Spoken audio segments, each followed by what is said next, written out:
മറ്റൊരു വാർത്ത, വിദേശ സർവകലാശാലകൾ ആരംഭിക്കുന്നതിൽ പരസ്യ പ്രസ്താവന അവസാനിപ്പിക്കണമെന്ന് നിർദ്ദേശം നൽകി മുഖ്യമന്ത്രി. ഉന്നത വിദ്യാഭ്യാസ മന്ത്രി, ഉന്നത വിദ്യാഭ്യാസ കൗൺസിൽ വൈസ് ചെയർമാൻ ഉൾപ്പെടെയുള്ളവർക്കാണ് നിർദ്ദേശം. ഭരണ നേതൃത്വത്തിനിടയിലെ ഭിന്നത ഒഴിവാക്കാനാണ് നീക്കം. നാളത്തെ CPIM സംസ്ഥാന സെക്രട്ടേറിയറ്റ് യോഗത്തിൽ വിഷയം ചർച്ചയാകും.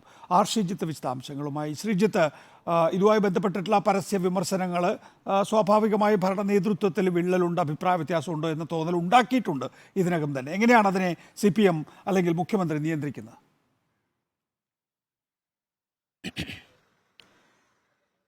നികേഷ്, സ്വകാര്യ സർവകലാശാലയുടെ കാര്യത്തിൽ തന്നെ പാർട്ടിയുടെ വർഗബഹുജന സംഘടനകൾ, പ്രത്യേകിച്ചും വിദ്യാർത്ഥി യുവജന സംഘടനകൾക്ക് എതിർപ്പുള്ളപ്പോഴാണ് ബജറ്റിൽ വിദേശ സർവകലാശാലകൾക്ക് കൂടി കേരളത്തിലേക്ക് ക്ഷണിക്കാനുള്ള അതിന് ഉതകുന്ന ചില പരിപാടികൾ പ്രഖ്യാപിച്ചിരിക്കുന്നത്, കോൺക്ലേവ് അടക്കമുള്ള കാര്യങ്ങൾ പ്രഖ്യാപിച്ചത്.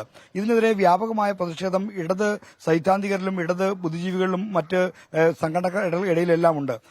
ഈ വിവാദത്തിന് ആക്കം കൂട്ടുന്ന തരത്തിലുള്ള പ്രതികരണങ്ങൾ ഉന്നത വിദ്യാഭ്യാസ മന്ത്രി ബിന്ദുവിൽ നിന്നും ഉന്നത വിദ്യാഭ്യാസ കൌൺസിൽ വൈസ് ചെയർമാൻ രാജൻ ഗുരുക്കളിൽ നിന്നും ഉണ്ടായിരുന്നു.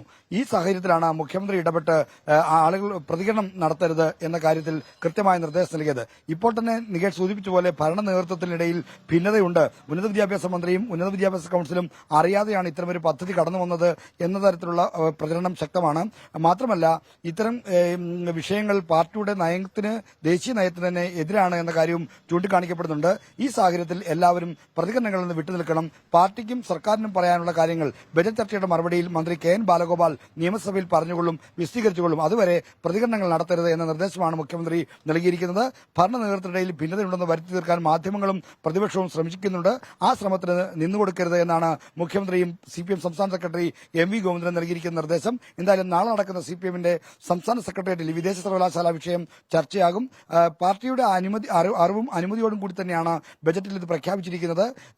ധനമന്ത്രി പാർട്ടി സംസ്ഥാന സെക്രട്ടറിയുമായും മുഖ്യമന്ത്രിയുമായും ഒക്കെ തന്നെ ആലോചിച്ച് തന്നെയാണ് പ്രഖ്യാപിച്ചിരിക്കുന്നത്. എങ്കിൽ പോലും വിവാദത്തിന്റെ പശ്ചാത്തലത്തിൽ ഇത് ചർച്ചയ്ക്ക് വരാൻ സാധ്യതയുണ്ട്. വിശദാംശങ്ങൾ നൽകുകയായിരുന്നു ശ്രീജിത്ത്.